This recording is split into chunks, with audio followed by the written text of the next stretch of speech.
ሰላም ጤና ይስጥልን ውድ ተመልካቾቻችን፣ ሳምንቱ ደርሶ የሳምንቱን ወሬዎች ይዘን ተገኝተናል። ከሀገር ቤት እንዲሁም ከዓለም አቀፍ የተሰሙ የተለያዩ ጉዳዮችን አዘጋጅተናል። አብራችሁን እንድትሆኑ ግብዣችን ነው። ሸገር ምርጫችሁ አድርጋችሁ እየተከታተላችሁን ስለሆነ እናመሰግናለን። ቴዎድሮስ ወርቁ አብሬያችሁ ቆያለሁ። በየጎዳናው የሚታዩ ያረጁና ከፍተኛ ብክለት የሚያደርሱ መኪኖች እንዳይንቀሳቀሱ በቅርቡ ይታገዳሉ ተባለ። መኪኖቹን ለማሽከርከር የተሰናዳውን መስፈርት አሟልቶ መገኘት የግድ መሆኑም ተነግሯል። ኢትዮጵያ በነዳጅ የሚሰሩ አሮጌ ተሽከርካሪዎች ወደ ሀገር ውስጥ እንዳይገቡ ማገዷ የሚታወቅ ነው። ወደ ሀገር ውስጥ የሚገቡ ተሽከርካሪዎች በኤሌክትሪክ የሚሰሩ እንዲሆኑም ከተደረገ ከራርመዋል።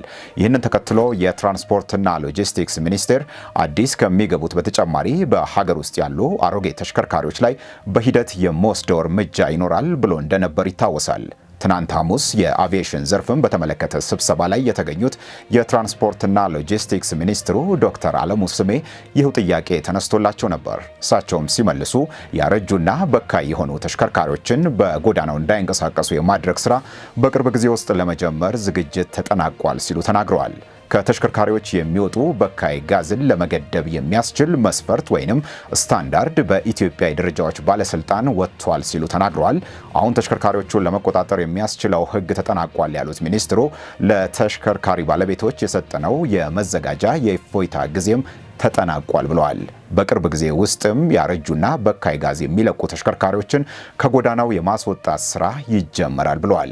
ማሽከርከር የሚፈልጉ የተዘጋጀውን ደረጃ ማሟላት ይጠበቅባቸዋል ብለዋል። የበካይ ጋዙ መቀነሻ መሳሪያን መግጠምም ግዴታቸው ይሆናል ሲባልም ተሰምቷል። በካይ ጋዝ እየለቀቁ መቆጣጠሪያ መሳሪያውን ሳይገጥሙ መንቀሳቀስ ግን ከዚህ በኋላ እንደማይፈቀድ ተናግረዋል። ያረጀና አሮጌ ተሽከርካሪ ያላቸው ግለሰቦችና ድርጅቶች ካሁኑ ቢዘጋጁ ይበጃል ያሉት ዶክተር አለሙ ስሜ የነዳጅ ተሽከርካሪዎችን ወደ ኤሌክትሪክ ወይንም ተፈጥሮ ጋዝ መለወጫ ቴክኖሎጂ ስላለ ወደዛ ስለመቀየር ቢያስቡ መፍትሄ ሊሆናቸው ይችላል ሲሉ ተናግረዋል። መንግስት የነዳጅ ተጠቃሚ ተሽከርካሪዎችን ከሀገር የማጥፋት ፍላጎት የለውም ያሉት ሚኒስትሩ የኛ ፍላጎት ብክለቱን መቆጣጠር ነው ብለዋል። ይህንን ሳያሟሉ የሚገኙ የመኪና ባለንብረቶች ያላቸው የመጨረሻ አማራጭ ተሽከርካሪውን አለማሽከርከር ብቻ ይሆናል ሲሉም ተናግረዋል። የበካይ ጋዝ መጠንን የሚቀንሱት መሳሪያዎች ተለይተው ወደ ሀገር ውስጥ ገብተዋልም ብለዋል። ለፌዴራልና የክልል ተቆጣጣሪ ተቋማት ስራውን ለመጀመር ዝግጁ እንዲሆኑ መመሪያ ተላልፏል ሲሉም ሚኒስትሩ ተናግረዋል።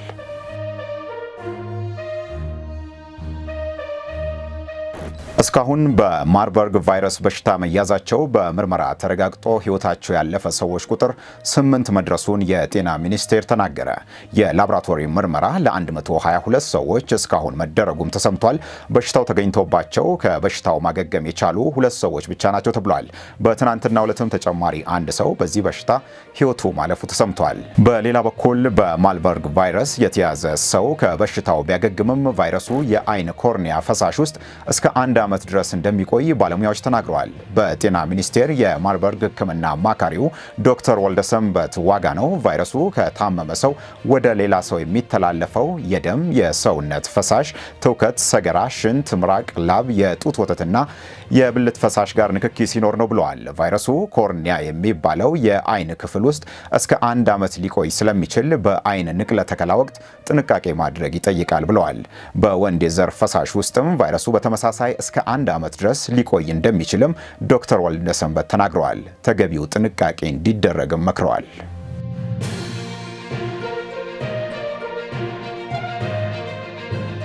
የኢትዮጵያ የአቪዬሽን ዘርፍ ከ15 ዓመት በኋላ በዓለም አቀፍ ተቋም ኦዲት ሊደረግ ነው። መስፈርቱን አሟልቶ መገኘት በዓለም አቀፍ ደረጃ ተቀባይነትን የሚያሳድግ ሲሆን እንከን ከተገኘም ወደ ተለያየ ሀገር ከመብረር እስከ መታገድ የሚደርስ ተጽዕኖ ያለው ነው ተብሏል። ይህንን ወሳኝ የሆነ ዓለም አቀፍ ምዘና በውጤት ለማጠናቀቅ ልክ ለጦርነት ሀገር እንደምትዘጋጀው እንዘጋጃለን ብለዋል የሲቪል አቪዬሽን ባለስልጣን ዋና ዳይሬክተሩ አቶ ዮሐንስ አበራ። ለአቪዬሽን ዘርፍ ሙሉ ኦዲትና ፍተሻ የሚደረገው በዓለም አቀፉ የሲቪል አቪዬሽን ድርጅት ወይንም በምህጻሩ አይካኦ ነው ተብሏል። በአንድ ሀገር ተደጋጋሚ የአውሮፕላን አደጋ ሲደጋገም የሀገሩ የአየር የትራንስፖርት ዘርፍ ፈጣን እድገትን ሲያሳይና ሌሎችም ምክንያቶች ድርጅቱ ያንን ሀገር ኦዲት ለማድረግ እንዲወስን ሊያደርገው ይችላል ብለዋል።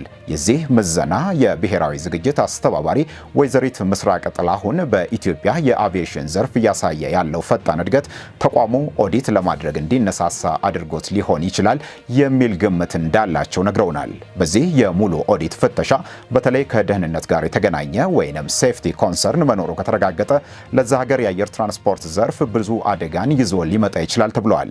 የተለያዩ ሀገራት በዚህ ምክንያት የዛን ሀገር አየር መንገድ ወደ አየር ክልላቸው እንዳይደርስ እስከ ማገድ ይደርሳሉም ተብሏል። በዚህ መንገድ የታገዱ ብዙ የአፍሪካ አየር መንገዶች መኖራቸውም ተሰምቷል። የኢትዮጵያ የአቪዬሽን ዘርፍም በአገልግሎቱ፣ በሰው ኃይሉ፣ በሕግና በሌላው መስፈርት ያለበት ደረጃ ተዘርዝሮ ይፈተሻል ተብሏል። ምዘናውም ከ11 ወር በኋላ እንደሚደረግ ተቋሙ ለኢትዮጵያ ሳውቋል መባሉንም ሰምተናል። ኢትዮጵያ ሙሉ ኦዲት በተቋሙ ከተደረገላት 15 ዓመት እንደሆናት የተናገሩት የተቋሙ ኃላፊዎች ከዛ ወዲህ በአቪዬሽኑ ዘርፍም ሆነ ኢትዮጵያ ባላት አቅም ብዙ ነገር ተቀይሯል ብለዋል።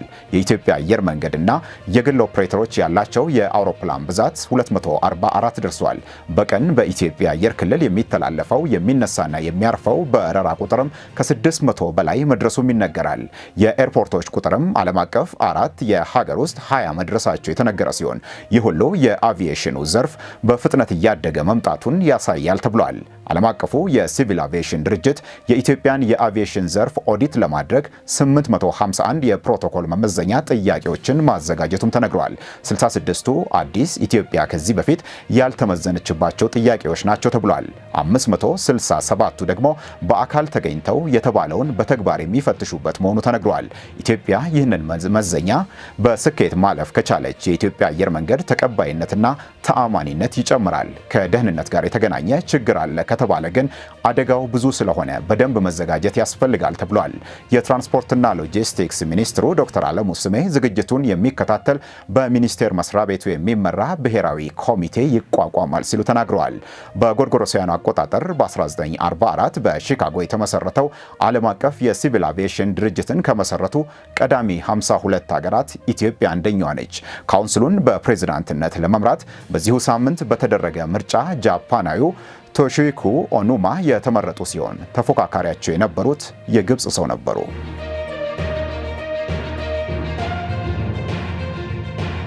ወደ ሀገር ውስጥ የሚገቡ ምርቶች የኢትዮጵያን ደረጃ ማሟላታቸውን አስቀድሞ ማረጋገጥ አስገዳጅ ሊደረግ ነው። ይህንን ተግባራዊ ለማድረግ የሚረዳ ረቂቅ መመሪያ እየተዘጋጀ ነው ሲል የንግድና ቀጠናዊ ትስስር ሚኒስቴር ተናግሯል። በሰው ጤናና በንብረት ላይ ሊደርስ የሚችል ጉዳትን ለማስቀረት ምርቶቹ ከመግባታቸው በፊት መስፈርቱን ማሟላታቸው መረጋገጥ አለበት ተብሏል።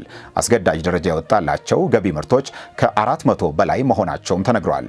እስካሁን ማንኛውም አስመጪ የአስመጪነት ፈቃድ ካወጣ በኋላ ምርቶችን ያለምንም መስፈርት ወደ ሀገር ውስጥ የሚያስገባበት ከዚያም በኋላ ቁጥጥር የሚደረግበት አሰራር በስራ ላይ መሆኑ ተነግሯል።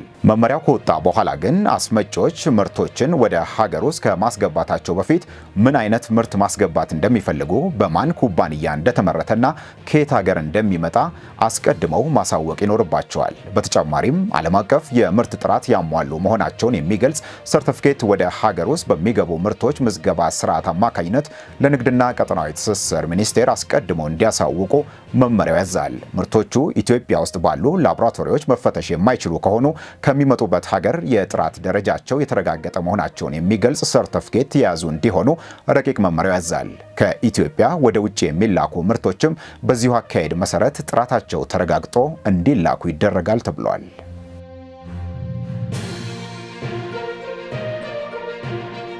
ተመልካቾቻችን በሳምንቱ ወሬዎች የተለያዩ መረጃዎችን እየነገርናችሁ ነው። አሁን ደግሞ ከዓለም አቀፍ የተሰሙ አንድ ሁለት ጉዳዮችን እነግራችኋለን። የጊኒ ቢሳው ወታደራዊ መንግስት ገልባጮች ጀነራል ሆርታ ኤንታኦ የተባለ የጦር መኮንንን በመሪነት ሰየሙ። የሀገሪቱ የጦር መኮንኖች ከትናንት በስቲያ የፕሬዝዳንት ኡማሮ ሲስኮ ኤምባሎን መንግስት መገልበጣቸውን አፍሪካ ኒውስ አስታውሰዋል። ገልባጮቹ የ1 ዓመት የሽግግር ጊዜ ይኖረናል ማለታቸው ተጠቅሷል። የግልበጣው መሪ የተደረጉት ጀነራል ኤንታኦ እስከ ግልበጣው ወቅት የሀገሪቱ ጦር ኢታማዦር ሹም ነበሩም ተብሏል። ቀደም ሲል በገልባጮቹ ተይዘው ታስሯል ተይዘዋል የተባሉት ኡማሮ ሲስኮ ኤምባሎ የት እንደሚገኙ በትክክል አይታወቅም። በጊኒ ቢሳው ወታደራዊ የመንግስት ግልበጣ የተደረገው ባለፈው እሁድ በሀገሪቱ ፕሬዝዳንታዊና የፓርላማ አባሎች ምርጫ ከተከናወነ በኋላ ነው። በሀገሪቱ ዋነኛው የተቃዋሚዎች የፖለቲካ ማህበር ህዝቡ ግልበጣውን እንዲቃወምና እንዲያወግዝ ጥሪ ማቅረቡ ተሰምቷል።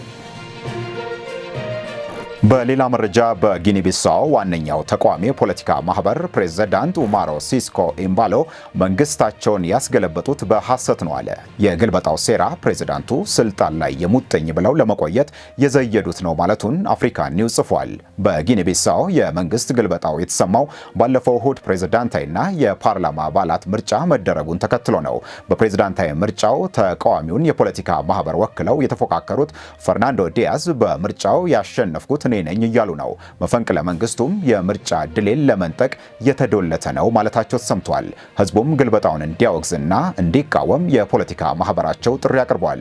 የአፍሪካ ህብረት ኮሚሽን ግልበጣውን አውግዞ የምርጫው ሂደት ወደ ነበረበት እንዲመለስ ጠይቋል። ገልባጮቹ የጦር መኮንኖች ፕሬዝዳንት ኤምባሎን ከእስር ሊፈቱ ይገባል ብሏል። ፕሬዝዳንቱ በአሁኑ ወቅት የት እንዳሉ አይታወቅም። ከአፍሪካ ህብረት በተጨማሪ ጋናና ናይጄሪያም የጊኒ ቢሳውን ግልበጣ አምርረው ማውገዛቸው ተሰምቷል።